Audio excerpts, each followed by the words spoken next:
That perfect kick sample you've been searching for doesn't exist. And here's why. Every track needs a kick tailored to its specific BPM and style. Today you'll learn why synthesis is the only way to get kicks that actually work.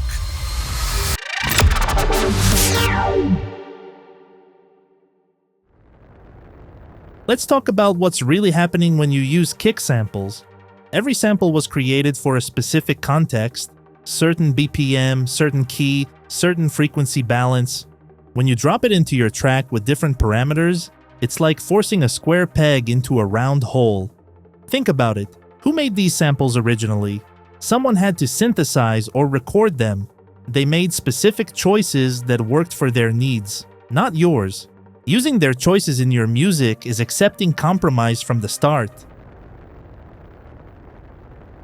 So here's what many producers resort to: layering multiple samples, taking the click from one kick, the body from another, and the tail from a third, then processing each layer with EQ, compression, distortion, trying to glue them together. This approach requires massive processing chains. Each sample needs individual treatment, then the group needs more processing to sound cohesive. You're fighting against the natural characteristics of each sample, trying to force unity where none exists. The time investment is enormous. Not just processing time, but searching time. Hours scrolling through samples, auditioning hundreds of kicks, always thinking the next pack will have the one. It's an endless cycle that never delivers perfection. But here's the fundamental truth. Samples cannot adapt. Your track is 128 BPM, that sample was made at 140. Your track is in F minor, that sample's fundamental is tuned to G.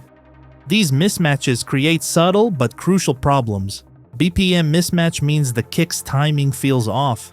Key mismatch means frequency clashes with your bass, so you end up compromising your vision to accommodate the sample's limitations.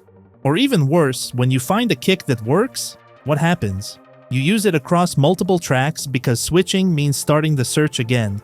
Now your productions start sounding similar, limited by your sample collection rather than your creativity. Kick synthesis changes everything. Instead of accepting what exists, you create exactly what's needed. Modern kick synthesizers like Kick 2, Kick 3, or similar plugins make this process accessible.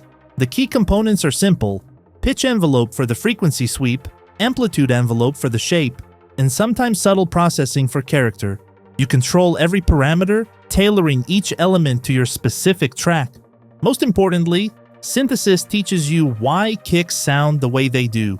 You learn how pitch curves create punch, how amplitude shapes affect frequency balance, and how frequency content determines character. This knowledge transforms you from a sample user to a sound designer. Professional kick synthesis follows specific principles. The pitch envelope needs precise points, where the click transitions to punch, where punch becomes body. The amplitude envelope shapes every frequency at each moment. The correct length gives your kick enough time to merge with your bass perfectly without overstaying its welcome.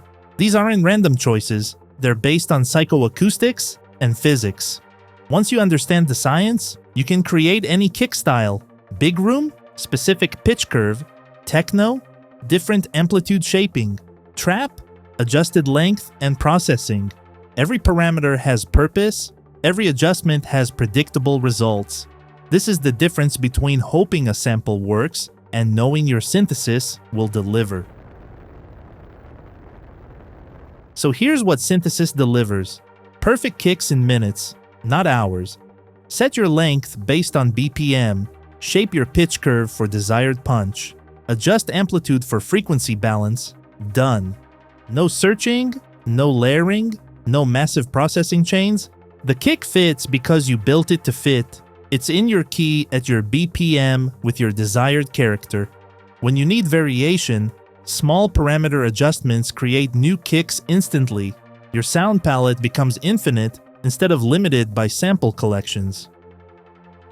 But here's the thing, to actually synthesize perfect kicks, you need to understand what a kick drum really is. And if you want to know the 3 frequency zones that make up any kick, then hit subscribe. Because in the next video, I'm breaking down the kick drum science that nobody else is teaching.